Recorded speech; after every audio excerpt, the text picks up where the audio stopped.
पार खिड़ारिच बहिनार दाना हो पासार पार खिड़ारिच बहिनार दाना हो पासार का तू खिड़ारिच बहिनार दाना हो पासार बाबा के संपत्तिया हो बहिना आधा देबो बाट बाबा के संपत्तिया हो बहिना आधा देबो बाट बाबा के संपत्तिया हो भैया तोहरा बड़ दिन रात बाबा के संपत्तिया हो भैया तोहरा बड़ दिन रात हम परदेसी बहिनिया मोटरिया के आस हम दूर देश बहिनिया मोटरिया के हो देहुआ गाना बहिना उपजे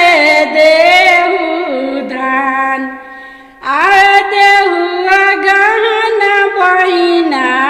उपजे देहु धान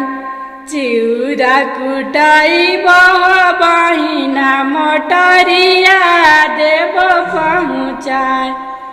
चिउरा कुटाई बहिना मोटरिया देव पहुँचाए आगे भरइत भैया डलिया लीले कहार माथे लीले मोटरी हो गोधन बाबा दीदिया दुआरा खाड़ माथे लीले मोटरी गोधन बाबा बहिना दुआरा खाड़ ओह पर भैया जितेंद्र भैया ओह पर भैया वीरेंद्र भैया खेले ले हो शिकार एह पर बहिना मीना बहिना रो दाना हो पासार एह पर बहिना मीना बहिना रो दाना हो पासार के संपत्तिया हो बहिना आधा देबो बाट बाबा के संपत्तिया हो बहिना तोहके आधा दे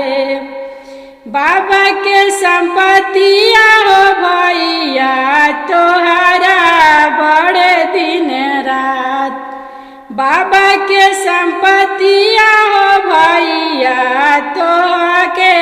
बड़ दिन रात हम परदेसी बहिनिया मोटरिया के होयास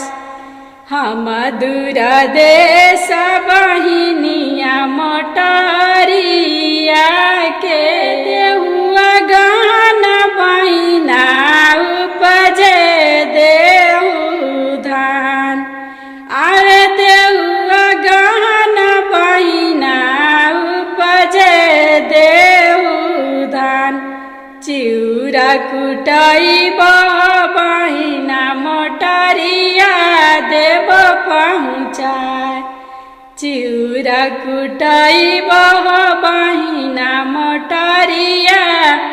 देव पहुँचाइत भैया डोलिया लीले कहार माथे लीले मोटरी वीरेंद्र भैया बहिना दुआरे खाड़ आगे आगे भरइत भैया डोलिया लीले कहार माथे लीले मोटरी रविंदर भैया बहिना दुआरा खाड़ माथे लीले मोटरी रविंदर भैया बहिना दुआरा खा। भैया दूज गीत अच्छा लगा तो चैनल को सब्सक्राइब करके सपोर्ट कीजिएगा। धन्यवाद।